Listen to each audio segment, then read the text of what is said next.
Hello, everyone. Welcome to the 95th episode of the Spiritual Brainstorm. In this video, I'll revisit again the concept of nonlinear time. And as this series continues, I'm trying to refine my models and understandings of how the universe works, because obviously, this is a continuous exploration going more and more into depth, correcting models, gaining in precision, in complexity, simply because, of course, how could anyone sort of understand how this works and knowing the ultimate truth instantly? It would beat me. Um, there's always a new sort of or a more complex version of any explanation behind everything, because simply speaking, the universe is an evolving creature.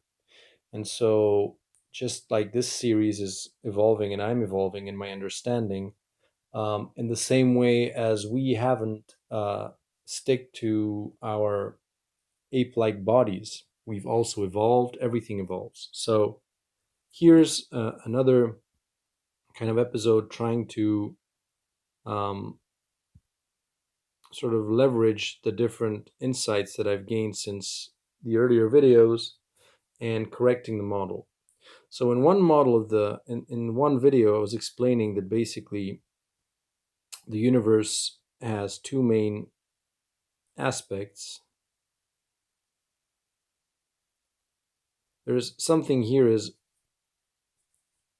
beyond concept, which cannot be talked about, and that is probably um, the deeper root or the initial seed. That's what we would call source, even though even calling it source is a concept. So beyond concept. And then it separates into infinity and zero, nothing and everything. And then infinity wants to become what it is not, that is zero. And zero wants to become what it is not, which is infinity. And so I've said in one of my previous videos that basically these two forces, because zero is trying to go towards infinity and infinity is trying to go towards zero, it sort of creates pressure. And in between, it can create certain things like the human, like a planet, like galaxies, whatever. And so this process in the beginning goes infinitely fast. Zero switches places with infinity and vice versa, because ultimately at the level of source they are one. So all that is, this is like omniscience, omnipotence, all powerful, all knowing, is the same as absolute nothingness. And they switch places infinitely, they trade places infinitely fast. But then they can start creating intermediary steps. And those intermediary steps I've explored in various videos. But so basically, they create time um, going one direction and the other. So it's not just one motion, it doesn't go one way or the other, it goes two ways simultaneously. And there's a stream. And then it separates here, it creates things that are, what I would call simplistically speaking, this hold-on structures. So it creates bridges, the main bridges between all the levels. So how does infinity sort of shrink itself from infinity? Multiverse, universe, galaxy, um, then here it's solar system, here it's planet, and in the middle, right here in the middle, is life, the living cell. That is how infinity scales itself down. And then how does nothingness scale itself up? Then you have multiverse is vibrations. Universe is light, the photon. Galaxy is subparticles. or elementary particles. Galaxy, okay, then solar system is atom, and planet is molecule. And we arrive after the molecule. What is the step upwards is life. So life is at the center. It's at the center of everything. Um, it is arguably, it is what appears first. Like life is basically a living cell is um, what's closest to source. It is what is between, like right in the middle of infinity and zero, uh, everything and nothing. It is like a living universe. Just the living cell is a living universe. It is the universe being alive. Before the living cell appears in a universe, then it's just dead. And so life ultimately is the root at the root of free will and even existence itself, because all of the other things, mind you, in science, the way that we view things at least, is very predictable. And what makes things unpredictable, I believe, the quantum behavior that we find in atoms and all that stuff, is derived from life. Because there's life in the universe, because life is unpredictable, then it sort of it projects its unpredictability on all of the other things which are predictable. This is what's unpredictable because it's right in the middle of this pressure between zero and infinity. So maybe instead of the human, I should put a living cell here. The living cell is what's the thing that is created almost like first. Well, not really first, but I mean, it's what's at the center of the creation between zero and infinity in this universe. In this, well, not in this universe, but in this manifestation of what what emerges from source, what is beyond concept. Perhaps in other multiverses, perhaps things are different. But so, just to do a little parentheses here, you could say that source is this initial seed of nothingness, and you have no idea, I mean, beyond concept. And imagine if from that seed there are an infinite number of ways of expressing things, one of which, only one of which, is the separation of zero and infinity. Perhaps in other, um, you know, ways of expression, zero and infinity are not even concepts that exist because nothingness and everything are already concepts in themselves. We can talk about them. What are the things that we cannot talk about? So that's already one limiting feature. And then from zero and infinity, then you have also an infinite number of branches, and these are the multiverses. And from those multiverses, one of the multiverses may be our universe.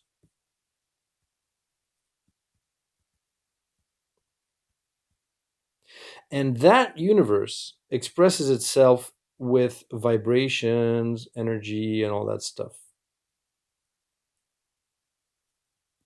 So understand just how tiny we are, not only in our own universe, but even in this whole scheme of, how far we are from source, basically.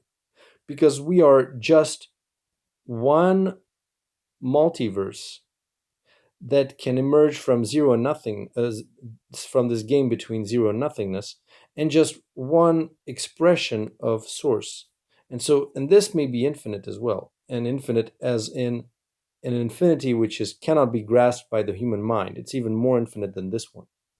Because when we say infinite, because we're humans and we're in a finite, well, we're in a universe that is finite from our perspective, when we use the term infinite, we have no idea what we're actually talking about. Our mind would not be able to even conceptualize how infinite this infinity would be. So, but in any case, something that is interesting in my mind is that what I believe is that this dot right here, this God or whatever, you cannot find it, not discoverable.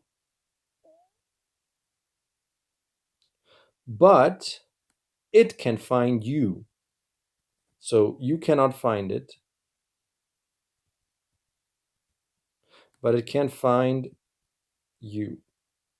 And you have to just set the intention. That's what the people are saying when they have an experience of Source, an experience with God. It's typically when you just open yourself up and you say, I cannot find you, but you can find me, and I want you to find me. Please find me. And that then, this energy can then stream all the way to you and find you because it's infinite. And nothing is impossible for that. And then what I believe also happens is that from time to time, there are certain ideas here that are invented, so to speak, or discovered in one of those branches. They go all the way back to Source.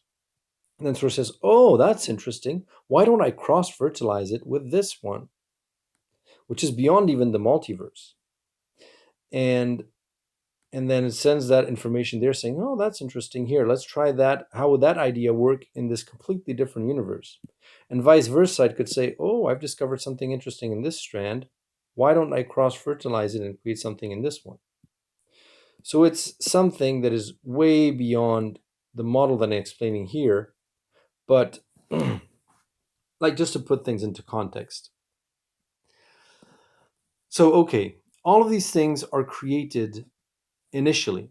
And why are they created initially? Because if we're in a universe that is made of vibrations and energy and information as its main building block, vibration, energy, and information, which are just one and the same thing because a vibration can be energy and the vibration can contain information, then how would it structure itself? And it would structure itself based on, this harmonious arrangement that you find in music, in octaves, in harmonics. And this basically this Fibonacci, I don't even know how to spell it, but this Fibonacci sequence and this 1.61 and the proportion between each vibration um, arranges according to that template. Not because it's God's will, but because it's the only solution for vibrations coexisting one on top of the other and coexisting in a harmonious way. And because ultimately here at the level of at the level that is lowest and closest to infinity and zero, vibrations, in order for them to coexist in the multiverse, they have to find a way to harmoniously coexist in a zero sort of dimension. Like if this one dot contained every single possible vibration, basically it's like if the entire universe was just one black hole that was projected on the outside, all the information coexisted in that one dot, and then you can view it from multiple angles. But in order for that information to coexist there, it has to follow certain logics in making sure that those vibrations sort of um, coexist in a peaceful manner and a harmonious manner. And that solution is the Fibonacci sequence and harmonics and all that stuff. And so these key elements, atoms, molecules, and all that stuff, those key building blocks, which are nested one inside the other, are like the harmonics that appear first. Like if you had, just an example, like if you had all the C notes in every single octave, C1, C2, C3, C4. It's not really that because harmonics don't work that way. But let's say that those are the notes that appear first. And then what you can do is that the universe then, as it sort of explores those, then it creates notes in between. And that's how this sort of all expands simultaneously. Like, for instance, when consciousness streams through the first atom, whatever experience it has with another atom informs all of the other um, sort of building blocks in the universe instantly. And so does the galaxies, how they interact with each other. That informs every other layer of the universe as well. And then it just creates intermediary steps here, intermediary steps between all of these things. And so let's just say that time then is being able to ride this like a sort of a spiral, spiraling out. Let me choose another color so that you can view it. Spiraling outward from this and surfing on this bubble starting from one vantage point. And that is, this one spiral, of course, is a mirror to another spiral, which spirals in an opposite direction. And simply because you need to have a, how should I say, like if everything is zero infinity, everything amounts to nothing, then every action has to be mirrored with a counteraction. And so this new discovery that time flows in two directions is just a very simplified finding of that, where this one green line is one linear time, the blue one is the opposite linear time. Like, for instance, if you put a cup at a certain, like with your right hand, you pick up a cup, then you're also doing the exact mirror action in a mirror universe, which runs in a different direction, just to cancel what you've done. So basically, life is at the center of this. And also, one thing that is interesting is that as this expands in circles, these circles are sequences of events that are bound by cause and effect, but that are predictable. It is as if the future going from infinity to zero and the past going from zero to infinity, all of the events are manifested instantly at the same time because their logical sequence is perfect. And so this, like, infinity goes to zero instantly in the beginning, then from zero to infinity also instantly, and then it just creates time between going from zero to infinity. And in the first time it does that, it creates all of these intermediary steps. And the second time it does it, going from zero to infinity, again, it creates all of these intermediary steps. It knows them, plus it has a little bit of experience stemming from them, and so it can create a longer story. Like atoms start experiencing themselves, and molecules as well.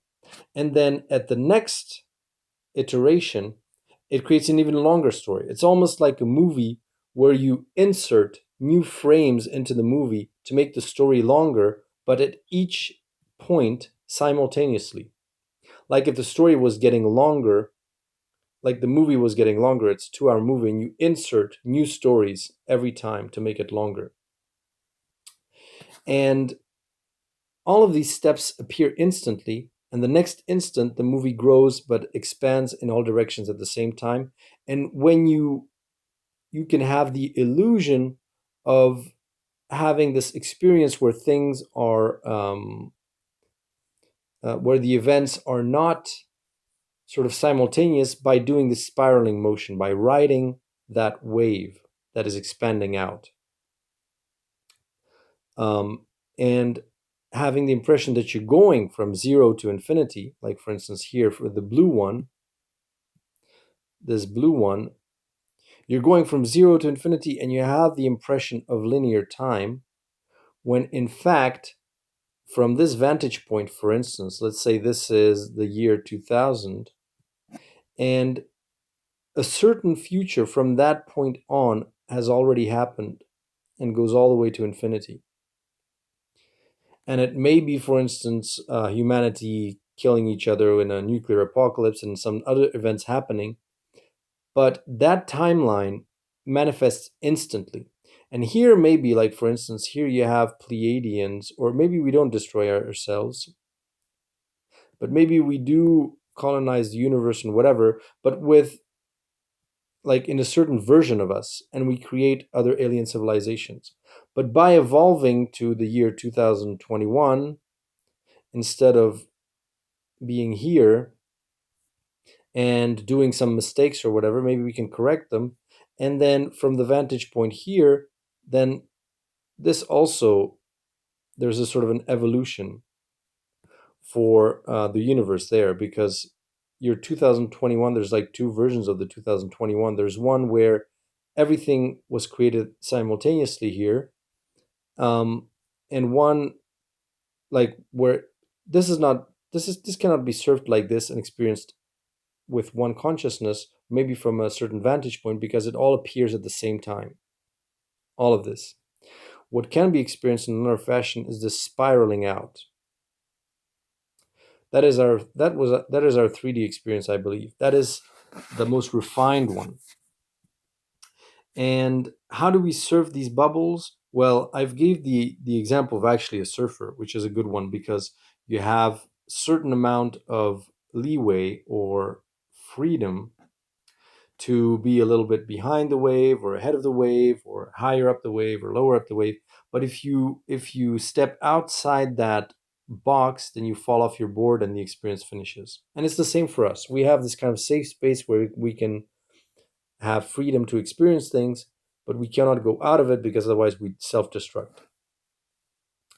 And perhaps one other thing I wanted to talk about, sorry for this being so chaotic, because I'm trying to integrate new elements that I've developed with this two-way directionality, which I didn't have in my older models,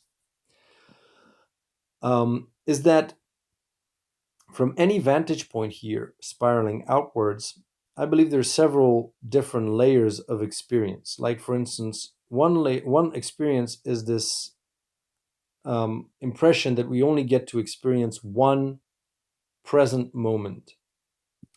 But I believe that what happens is that we explore plenty of different timelines with a certain level of consciousness, which is, I would say, maybe this is the developer mode.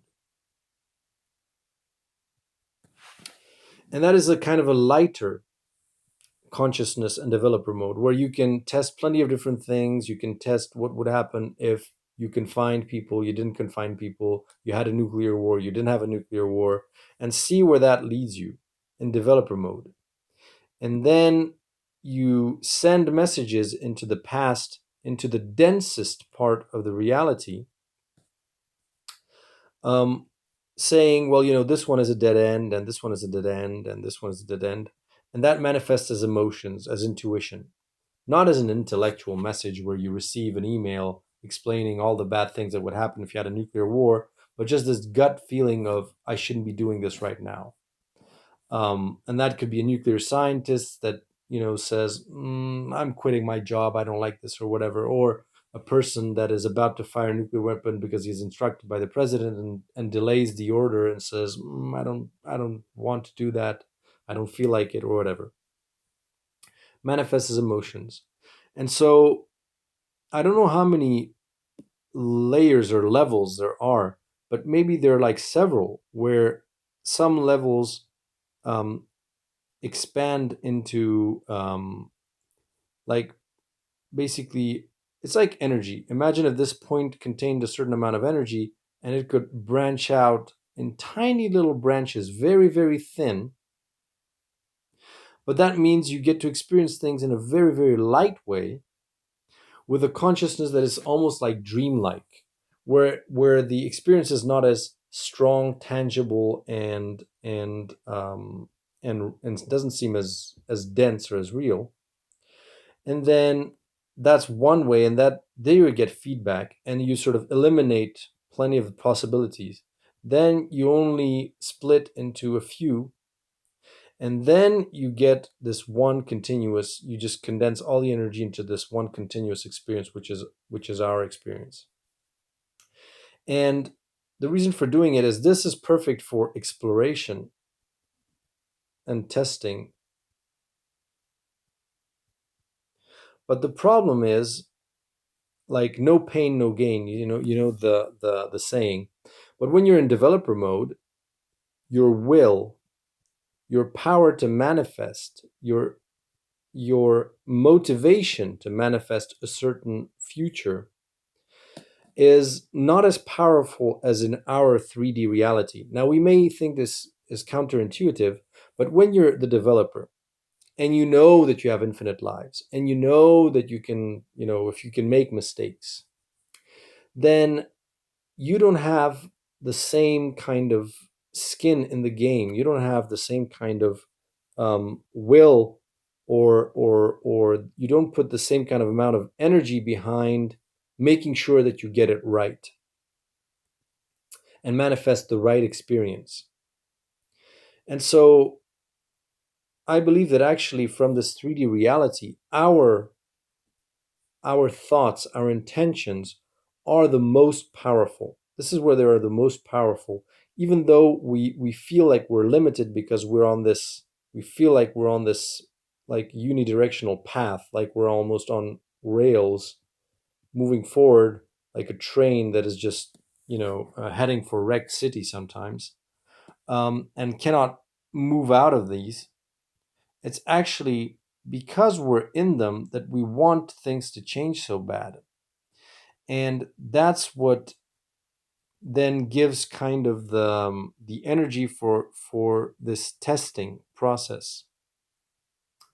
So it's really important to be incarnated right here, right now, because our will, our thoughts, our intentions to manifest a different kind of future is arguably what I believe is what fuels this testing process in the first place. Because when you're only the developer, you don't know what you want to fix first. I mean, if your game is all buggy, but when your player that is in the game says, "Look, you better fix this one level because it's really a pain in the ass playing it right now, and I'm stuck and I hate it," and blah blah blah, then the developer sort of has priorities, can set priorities and says, "Oops, priorities," and says, "Okay, I'm going to fix this bug first, and then look at other things." And so, our experience, this idea of being limited and experiencing things so like being immersed so profoundly in here and believing that we're totally disconnected and not seeing the interconnectedness of everything and not being in this expanded awareness like in near death experiences, in those kind of states, because you know that everything is going to be fine because all fear is gone, then you don't know what to fix, what to focus on, what to put your intention on, your what to focus your priority, how to focus your priorities. But from this vantage point, yes, it's possible. And so there is this virtuous process where we send feedback to the developer mode, so to speak, which is a version of us that can split into plenty of different parts and navigate plenty of different timelines. Basically, it's as if the surfer was testing in a lighter mode what would happen if it surfed a little ahead of the wave or a little behind. And then it gave feedback to the actual process so that it's nice, smooth, and continuous, and that it's always the best kind of outcome. So even though we may not feel like it is the best kind of outcome, um, because of the way that I believe this whole thing works, you always get in your present moment the best outcome that you could ever have. Because all of the other outcomes have already been tested, and you're always giving feedback to the developer mode, so to speak, which is a version of yourself that can experience plenty of different timelines, or plenty of different alternative futures at the same time. You're giving them the energy and the impetus and the inspiration for doing that in the first place. And so, whatever you get as a feedback as your reality, then, and whatever kind of branch here you get to experience, um, is a direct consequence of what you've sort of quote unquote asked for in a more or less conscious way, of course, because many people still manifest unconsciously and they're stuck in a sort of a loop, like the victim loop, the perpetrator loop, plenty of different loops, like not having enough money, not being successful. And that's fine for growth, for your soul's growth. And you can do that over and over and over again, of course, until you're tired and you send your developer in a different direction, because your will to manifest is no longer focused on that fact. And so, of course, it's much easier said than done, because when you're depressed or when you're feeling down, um, it's very difficult to do that. But it's the only way ultimately, because the developer is kind of clueless as to how things should change, because they're not in your position as an incarnated being, taking things so seriously. Um, yeah, I'll have to probably do this in a less chaotic way at some point and explain this in a less chaotic manner. But of course, understand that there are plenty of these spirals out there, that they also communicate with us in one way or another through their own experiences. Um, and so, yeah, I mean, it's really difficult to view this, to see this in this nonlinear way, and especially how your past and future lives kind of already exist in this kind of picture. And maybe this idea of octaves, harmonics, and the Fibonacci sequence and vibrations is the answer to this, because if you take, if you understand these bubbles as being music, for instance, and imagine that you play a certain chord here, that has an influence on the whole rest of the symphony, either into the past or into the future. Because playing a certain chord means that something has to lead up to that chord, and something has to lead onwards from that chord. That's just basic music theory, and that's also related to vibrations. So if you add a certain frame to a movie, you can sometimes add a frame between a scene just to make it like, instead of 24 frames a second, you add 40 frames a second, and you just add very predictable linear intermediary steps. And that doesn't make the movie more complex, it just makes it more detailed. But with vibrations, when you add a different vibration in between two vibrations, like if you add a new note, like if you have a symphony and you add a note in the middle or a vibration in the middle, then it changes everything into the past and into the future.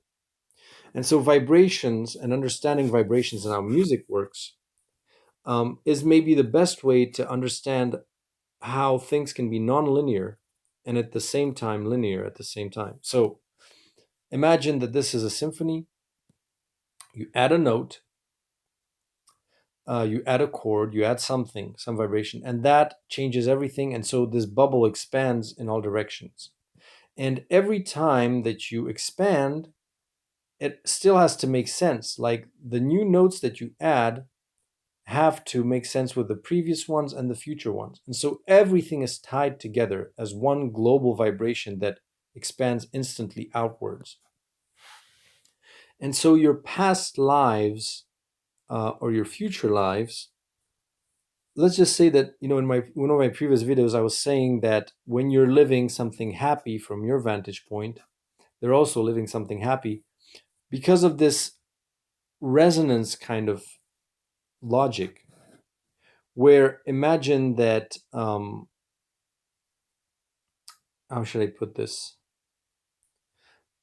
that you're basically experiencing one of these spirals, your soul is experiencing one of these spirals, and another spiral is what you would say are your past and future lives. And while you're vibrating something here, then it's in resonance with something else that is vibrated here. So yeah, it's really complicated to talk about this, but it's almost as if, let's just say that you have a chain of humans here, and you have energy that is streaming through them in vibrational form. And every human is like an electric wire that can oppose resistance. And the idea is when the universe wants to go from zero to infinity or from infinity to zero, it is basically energy that is streamed from one to the other. And resistance is what creates time. It's like friction, basically, for these energies, these vibrations to sort of transit from zero to infinity and back. And the universe, basically, imagine if in infinity you had all these different notes, all these different musical notes, and each note is like an emotion. And you have happy emotions, you have sad emotions. So you have a sad vibration, a happy vibration. Let's just simplify for simplicity's sake. And so when the universe has to go from infinity to zero, it has to um, transit or transmit all of these emotions, all of that energy has to go from one place to another. And so it has to stream through all of the intermediary steps, all of the intermediary people that are sort of um, transmitters of that energy, through which that energy streams. And so when you're happy, imagine if that energy of you feeling happiness is actually energy that is streamed from infinity and then goes all through all of those steps, all of your previous future lives, all of your future lives being happy, all of your sad lives being happy, and then goes back to zero. It's like it's basically just transmitting energy. And the idea is opposing the least amount of resistance to that energy, um, is what's, I guess, what's the ultimate goal of awakening. Because then life is really seamless because you're not in resistance or in opposition to those emotions or that energy streaming through you and going like towards the other direction. And you have two streams, of course, one going upstream, one going downstream. So it's as if you had two rivers. Let's say two rivers. One is streaming this way, one is streaming that way. One is going from infinity to zero, one from zero to infinity, and you're in the middle. And those two streams, energy streams, are streaming through you.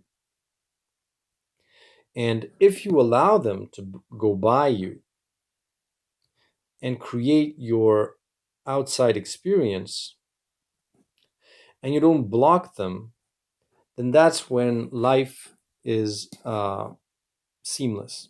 And I guess this is what,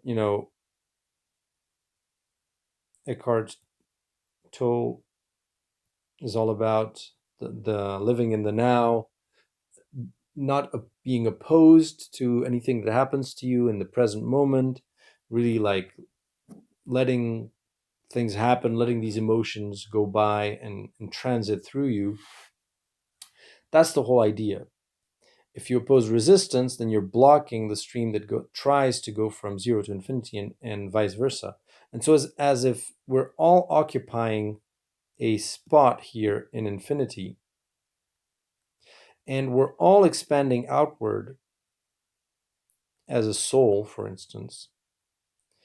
And um, then there is the way of experiencing it in the spiral manner, so that we have the illusion of linear time space, but ultimately we're just a soul that is expanding outwards and gaining in complexity as this bubble sort of expands and the symphony expands.